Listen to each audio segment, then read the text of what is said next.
Head because the quail are hungry. Yeah, so basically, if there's no water or anything, it's a free for all for everyone. Everyone counts. So, like I said, that leads to the most aggression in the cages. You can see that many of the birds actually drinking the blood for protein. So, that's where you, like I said, you're directly involved with the protein and their nutrition. So, if they have all that, you're not gonna have a problem that way. Or unless you got a disproportionate amount of birds in the cages. In a set cage like this, I generally recommend 18 to 25 depending on the season. You also got to keep in mind that, yeah, okay, the website says 18, 25, or whatever website says A or B, 25 birds, and I'm going to put them there year round. They're not going to be doing too well in the summer, of course, because they're too pulled up, and they're not going to be bad in the winter. So you got to keep in mind where your birds are, also your cage placement, on how many birds you're going to actually put in there. For something like this, I recommend 18 in the summer, 25 in the winter, both standard or jumbo. All right. You got a point? I would just say if you want to keep it in a cold environment, you could put stone like bubble stone in here, or you could put what is it? A water pump, a heating water pump, and it'll always keep the water system warm and everything. Or you could put a heat lamp where the quail know that it's gonna be warm because they're not gonna like a cold area. Yeah, you can put a heat lamp directly in front, or like he was saying, like a system that's currently cycling the water. It's always in motion, so it's not necessarily going to freeze. And generally, those systems are the best with like the drinker cups or something like that, since it's got like a set amount of water and it's going to continually fill. If you have a trough system, then you want to put like a bubble stone, like the fish tank bubble stone is super easy to install and it keeps the water moving. The lines may freeze, but the water in the trough is fine. So it'll be fine if you wake up in the morning and you just see a little bit of water that can be filled manually or just let the lines thaw out. And also, like the pill fish tank heaters work too. Just putting it in there, it keeps the water warm. And essentially, that's the best system. I mean, that's what customers in Alaska do. They just put that in there and they forget about it because they get ridiculously cold.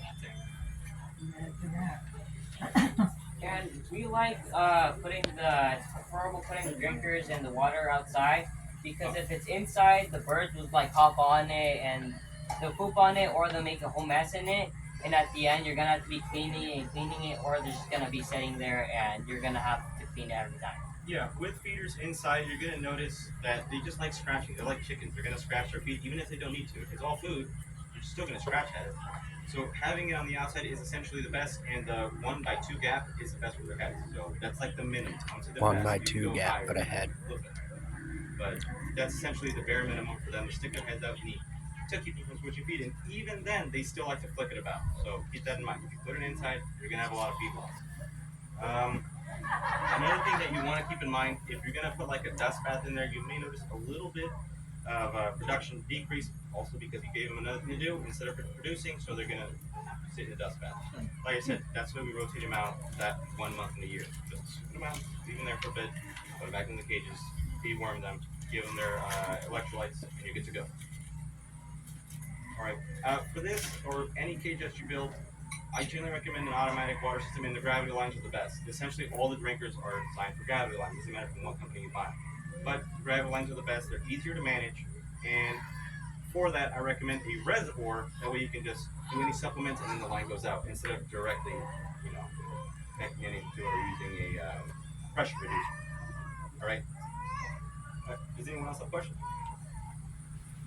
Yeah. Early on, you talked about fodder. Oh, yeah. Is that All right. corn fodder? No, so we used wheat. It was wheatgrass. Wheatgrass. So like back then, it was like everyone's doing wheatgrass. So like, you know what? We'll just get into the fodder. But we got into the fodder not to make juice, just for the pigs.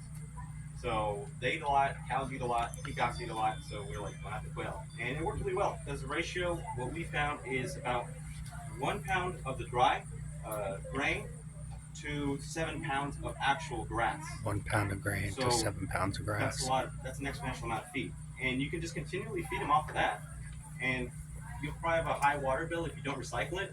But it's great for the birds, and it's great for the females, especially females for the nutrition. All right. Put it right in the cage, or you put it on top. We just put it on top, or if you have them in the battery, just put them in their feeder. Like just put it here in the feeder. We would also do alfalfa, but they didn't much like it. They liked actual green alive grass. So that's essentially what we recommend if you want to cut down on feed and you do have the means of doing it. All right. You're cutting it and putting it on top? No, we'd actually take the whole thing off. It comes off like a pad. Once it's done with the cycle, it comes off the pad, so they get the seed, they get the actual root, and the whole plant. Because Soilless, yeah. All water. I've grown vegetables for my birds and put them in their little pots, and they empty it out, and then Yeah. I take it out, and I hadn't thought about the fodder. Oh yeah, it's a great way of doing it. Like you can recycle the water and use like fish to resupply with nutrients, and it's perfect. So you can make an infinite amount of feed. It's like an infinite glitch of feed, basically. Yeah. You just need to buy the seeds, and we would get it in 50-pound bags, and it lasts a while. So yeah. What was the the thing they used in Alaska to keep the water warm? It was a small pill fish tank heater or a bubble stone. It's like a little stone that you get at Petco. I don't know if you guys have those out here. Walmart. Oh, Walmart. There you go. And just a little air compressor and it blows bubbles through it, and it keeps the water from freezing in like a trough style drinker, or just any drinker that's a container. It doesn't necessarily have to be these troughs. Like this class not directed to sell this. It's just in general. All right. So yeah. And another thing, if you have the bubble stone, you can put it in the bucket. Let's say you put dirty water in it, and it will just flow everything. It would leave the debris up and the water down because it's pushing everything, all the debris up. And at the end, it's helping the valve or whatever to remain clean. It's always flowing and going to the line. Yeah, with the bubble stone, it, like you said, it basically brings all the scum up. So you can either just clean it out if you don't have the means of an inline filter, or if you can't find it because the hose is a different size or just some weird size, you can do that as well. Keep all the debris from the bottom. If you're designing your own bucket or you're doing your own bucket, make sure you leave like a little gap in the bottom. If you don't have the bubble stone, all the stuff will seep down to the bottom. All right, that way you keep your lines clean. You're not having the issue of like, oh, geez, my line clogged up. How do I fix it? All right, so that's another tip on making your water reservoir. And Right. you could get like a little hole on the bucket if you have a bucket lid, so the water, not so the debris could go in, but you could get water always flowing, so the water has oxygen to go in easily into the whole water system. So it doesn't create a vacuum, because if you seal it off, then it's going to create a vacuum. Just drill a hole at the top. And for these cages, you can just set it on the corner and you're fine. We've had a person set up 35-gallon thing on these cages, and you wouldn't advise it, but it handled it. So. Or you could just have the tanks here, and it's just pumping with the compressor into the thing with its heater, and you're gonna have water for a long time. Yeah, if you want to do a continuous line, like I said, you do it with cups, and you can put the reservoir at the bottom, it pumps it up, and it comes right back down. Just have a